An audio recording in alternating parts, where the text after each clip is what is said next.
আমরা সেই একটা শিক্ষা গ্রহণ করতে আসে বাকি যে খাদ্য এবং বাসস্থান এই দুটো জিনিসের যে ভায়োলেট হচ্ছে আমরা কিন্তু সেই বিশ্ববিদ্যালয় প্রশাসন কিংবা কারো কিন্তু সেটা নিয়ে মাথা ব্যথা নাই। আসল তফসিলের দাবিতে আমি অবস্থান কর্মসূচি করেছিলাম।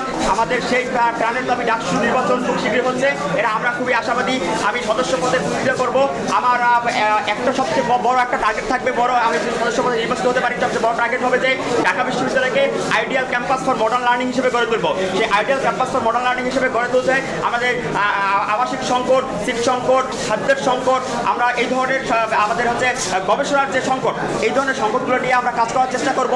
একটা শিক্ষার্থী যখন ঢাকা বিশ্ববিদ্যালয়ে ভর্তি হয় তখন তার প্রধান যে সমস্যা, আমরা জানেন যে আসলে যে একটা মৌলিক চাহিদা, প্রধান থেকে চাহিদা হচ্ছে খাদ্য, বাসস্থান এবং শিক্ষা। আমরা সেই একটা শিক্ষা গ্রহণ করতে আসে বাকি যে খাদ্য এবং বাসস্থান এই দুটো জিনিসের যে ভায়োলেট হচ্ছে আমরা কিন্তু সেই বিশ্ববিদ্যালয় প্রশাসন কিংবা কারো কিন্তু সেটা নিয়ে মাথা ব্যথা নাই। আমরা ঠিকমতো খাবার পাচ্ছি না ক্যান্টিনে, আমরা ঠিকমতো থাকার জায়গা পাচ্ছি না, আমাদের রাতে ঘুমাইলে সার্পায় কামড়ায়, মশায় কামড়ায়, শুধু শিক্ষকতা আমাদের এই হচ্ছে একটা বিশ্ববিদ্যালয়ের ছাত্রের জীবন। কিন্তু আমরা এই ধরনের কোনো ক্যাম্পাস চাই না। আমরা চাই আগামী ঢাকা বিশ্ববিদ্যালয় হবে ideal campus for modern learning. এই ধরনের হবে যেখানে দলীয় ছাত্ররাজ থাকবে না, একমাত্র ঢাকা বিশ্ববিদ্যালয় ডাকসু এবং গণসংসদ মাধ্যমে এবং হচ্ছে আপনার শিক্ষার্থী অধিকার আদায় নিয়ে কথা প্রতিনিধি থাকবে। আর সেই ধরনের ক্যাম্পাস